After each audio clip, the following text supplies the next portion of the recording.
Welcome back to the second installment of creating a solid financial foundation. Today we're going to be talking about a cash reserve. And I know that many of us have thought we should always have a 3 to 6 month cash reserve as part of our financial foundation. But I'm going to maybe change the way you think about that a little bit today.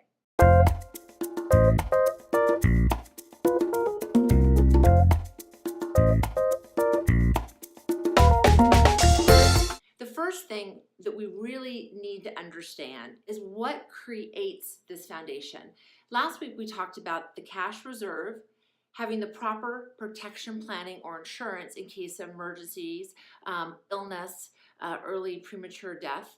I was laughing when I say that because one of my clients says, "Death is always premature, Shannon." I'm like, I know. He's 87. Anyways, so those two areas, we want to make sure that we've got a good foundation for our financial house. So today, as we really look at cash reserves should be based off what you're spending on a monthly and an annual basis. And that's why last week I had you really look clearly at what you're spending. So if you didn't hear me talk about that, go back and watch last week's video. It's short, but it'll give you an understanding of how to quantify that. It is my experience that things happen that you don't expect. I know it's shocking. If you're a grown-up, you've been through it. But I also know after many years, decades of working with clients, that even people with the most secure jobs end up without a job. And it's important that you're ready for those types of transitional periods, whether it's thrust upon you or frankly, you decide to leave. I've seen a lot of people stay in jobs that they hate and actually become physically ill from exhaustion. And frankly, they're exhausted because they're lonely in their job and they don't like it, but they can't leave. They feel like they're stuck to the job.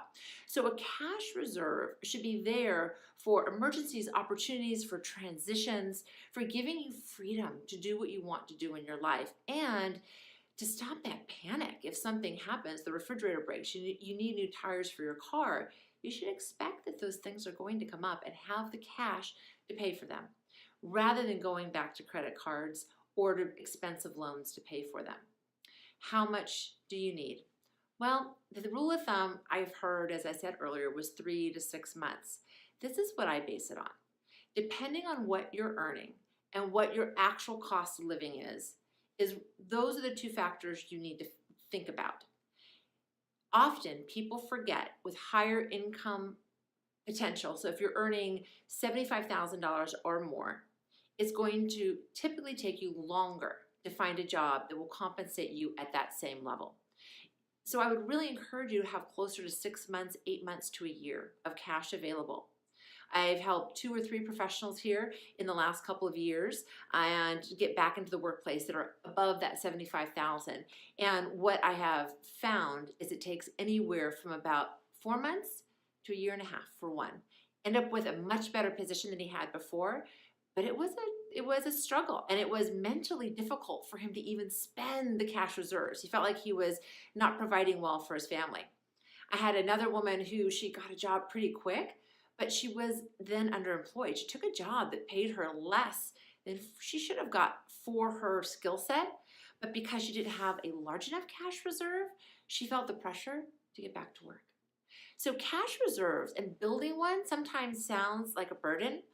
I'll tell you the secret, it's freedom. It's the ability to change jobs if you need to. It's the freedom from worry. It's the freedom from laying in bed and staring at the ceiling during a job transition, terrified you're not going to be able to provide for your family.